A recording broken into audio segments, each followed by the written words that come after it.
Ito mga ka-wars, panibago na naman tayong gagawin, NMAX version 1. So ito ay pinagawa, regular customer namin to. Yun nga lang, inabutan siya ng sira sa Along CP Garcia, dito Along Quezon City.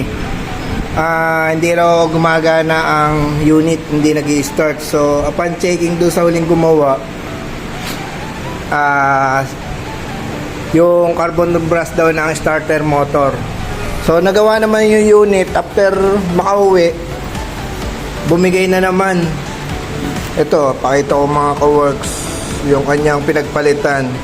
So in-advise nung pinagpagawa niya doon sa kabilang shop, doon sa Along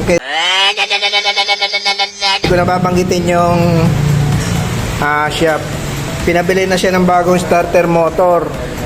Yan, ito, naikabit na yung starter motor. Bago yan. Gumana naman siya, nakauwi.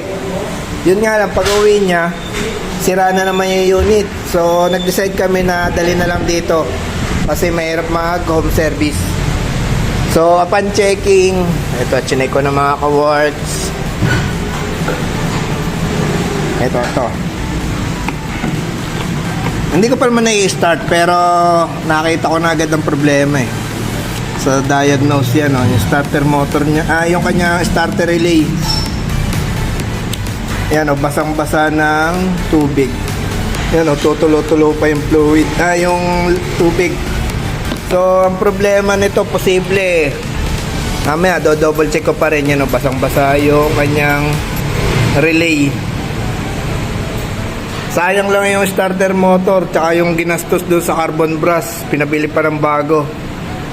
So balikan ko kayo mga ka-works, lilinisin ko lang to kanyang starter relay.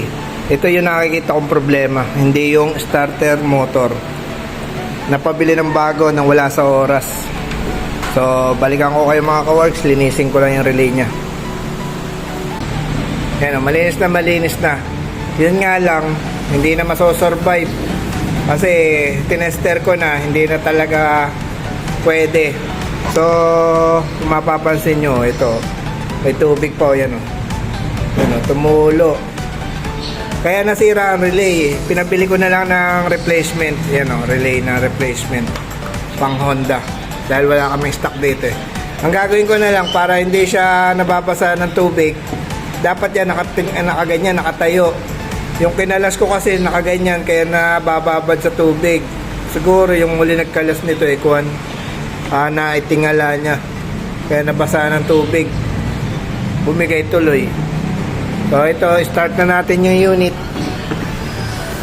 Susi, start engine. Yun, gumagana na. So okay na yung unit mga ka-works. Ito mga paalala sa mga diagnose muna. Mahirap kasi hula-hula, tapos mahal pa naman yung pinabibili natin. Katulad nun, starter motor, ang mahal nun eh.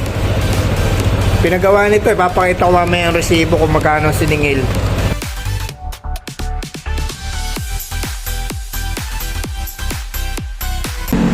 Ito, yan, nakasabit na yan. Yan yun mga ka-works. Pagdadating dito sa ilalim, yan wait lang, medyo madilim kasi. Ito natin, nakasabit na. Yan, nakasabit na yan mga ka-works. Ayun nakasabit na yung relay, hindi na nakalaylay.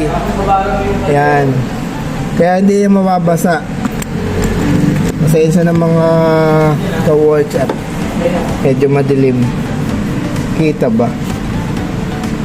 Yan, may sabitan siya. Ito yun. So yan lang mga ka-works, ang problema, relay lang.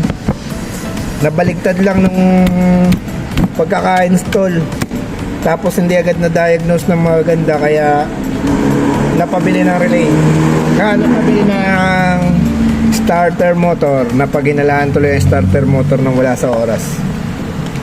Okay na rin, napalitan din ng bago. Yun nga lang, nadoblehan ng gastos ang kliyente. So ito mga ka-works, okay na. Salamat.